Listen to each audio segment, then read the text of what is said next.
잘 지내고 계십니까? 네. 평안하십니까? 네. 하나님의 평안이 여러분과 여러분 가정, 우리 공동체에 임하시길 간절히 기도합니다. 아멘. 사순 시기가 시작이 되어서 이제 사순 일주일을 우리가 보내고 있습니다. 사순 시기는 어떤 시기인가? 우리 자신들이 예수님처럼 고통받는 시기인가? 예수님이 고뇌야 하고 또 부대끼신 것처럼 우리 또한 고뇌야 하고 부대끼는 모습으로 이 여정을 걸어가야 되는가? 사순 시기는 부활을 준비하는 시간입니다.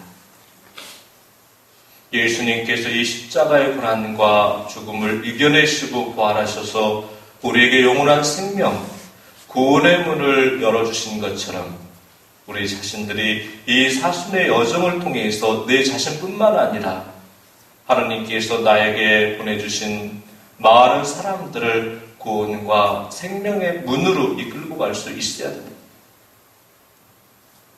여러분들 십자가에 매달려 계신 예수님의 모습이 어떤 모습으로 보이는지 한번 내 스스로에게 물음을 던져보시기 바랍니다.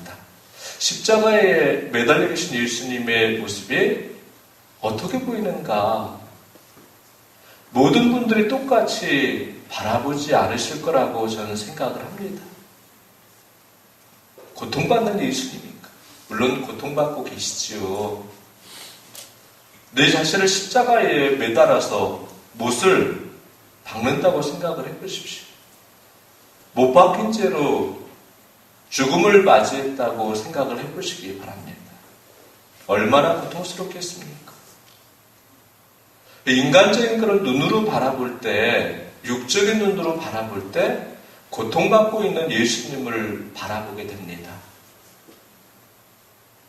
십자가에 매달려 계신 예수님의 모습은 자비로운 예수님의 모습이다. 교황님께서 그렇게 말씀하셨어요. 사랑이 넘치는, 사랑의 분수처럼 쏟아지는 그런 모습의 하느님이다. 우리가 십자가에 매달려 계신 예수님의 모습을 통해서 하느님의 사랑과 자비를 체험할 수가 있어야 된다는 거예요. 내가 예수님을 닮고 있는가? 예수님을 닮고 있는가? 예수님을 닮는다는 것은 예수님처럼 십자가에서 고통스러워하라는 게 아니지요. 예수님의 고통은 고통으로 끝나지 않습니다. 예수님의 넘어짐은 넘어짐으로 끝나지 않습니다. 예수님의 죽음은 죽음으로 끝나지 않습니다.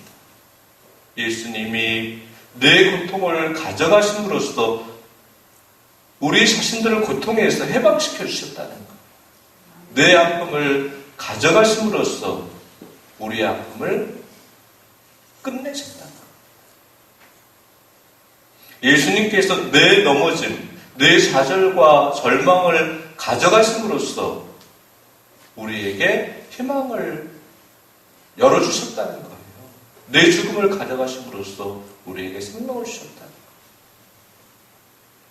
예수님을 닮는다는 것은 많은 사람들의 고통과 아픔과 상처들을 어루만져주고 예수님을 대신해서, 하느님을 대신해서 치유자로서, 회복자로서 그들과 관계를 맺어갈 수 있어야 된다는 것. 아멘. 누군가를 일으켜주고, 누군가에게 희망을 전해주고, 누군가 새로운 그런 삶을 살게끔 그런 역할을 해나가는 것이 바로 하나님을 믿고 있는 사람들의 모습이죠. 하나님을 주님으로 고백하는 사람들의 소명이고 사명입니다. 이 사순의 여정을 우리가 그렇게 살아갈 수가 있어야 된다. 철야 기도를 우리가 하나님께 봉헌하면서 그냥 이렇게 철야 기도 안에서 그 자체로 하나님께 찬양과 영광을 올려드리기도 하지만 이 철야 기도는 준비하는 시간이에요. 준비하는 시간. 예수님을 닮기 위해서 준비하는 시간.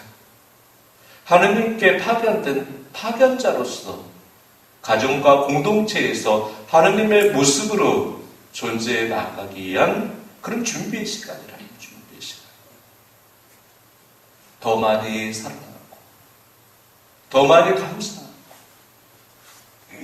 사랑하고 감사할 일들이 생기면 얼마나 좋겠습니까? 그럼에도 불구하고의 모습이에요. 우리 자신들의 모습은 하느님께서 우리를 사랑하시는 것은 그래서 사랑하시는 게 아니에요. 그럼에도 불구하고 우리를 사랑하시는 거죠. 그 사랑 없이는 우리가 살아갈 수가 없어요. 사랑받을 만하니까 사랑을 주는 것은 세상의 사랑이죠. 우리가 사랑받을 만하니까 사랑을 하느님께서 주시는 건 아닙니다. 그 사랑 없이는 살 수가 없기 때문에. 사랑으로 우리를 창조하셨고 그래서 사랑으로 우리를 구원과 생명의 길로 이끌어 가시는 거죠. 이 세상에서 살아가는 이유는 우리가 구원받기 위해서 영원한 생명을 얻기 위해서입니다. 지금 이 순간도 우리가 구원을 받기 위해서 영원한 생명을 얻기 위해서 이 자리에서 우리 자신들을 새롭게 변화시키기 위한 그런 선택을 우리가 해나가고 있는 겁니다. 근데 나중에 다음에 죽고 나서 영원한 생명을 얻고 구원을 받고 다음에 내가 새롭게 변화되고 달라지고 그런 건 없어요. 지금 이 순간 내 구원이 이미 시작이 되었고 이루어지고 있는 거예요. 지금 이 순간 나에게 생명이 영원한 생명이 시작이 되었고 이루어졌다는 것. 하느님께서 이 십자가의 고난과 죽음을 통해서 우리에게 구원과 생명의 문을 열어주셨기 때문에 그렇습니다. 지금 이 순간 내가 사람으로 존재해 나갈 수 있어요. 하느님의 자비로서 지금 이 순간 내가 변화가 될 수 있어야 돼요. 지금 이 순간 내가 그렇게 변화되지 않는다면 영원히 변화되지 못합니다. 다음에 그러지 못해요. 여러분들이 이 40일의 여정을 걸어가면서 새롭게 거듭나는 그런 은혜롭고 축복된 사람들이 되기를 바랍니다. 아멘. 마음으로 영으로 성장되어서 내 삶이 완전히 달라지는 그런 은혜를 받게 되기를 바랍니다. 아멘. 우리가 힐링을 한다고 그러잖아요. 그죠? 치유와 회복의 시간이죠. 힐링의 시간이에요. 근데 정확하게 말씀드리면 힐링이 아니라 필링의 시간, 필링. 필링은 껍데기가 벗겨지는 거예요. 양파 껍데기가 벗겨지듯이. 완전히 이렇게 우리가 새롭게 변화가 될 수 있어야 됩니다. 치유와 회복이 목적이 아니에요. 하느님께서 물론 우리 자신들을 너무나 사랑하셔서 내가 가지고 있는 여러 가지 부족함과 불편한 모습들을 치유해 주시고 회복시켜 주십니다.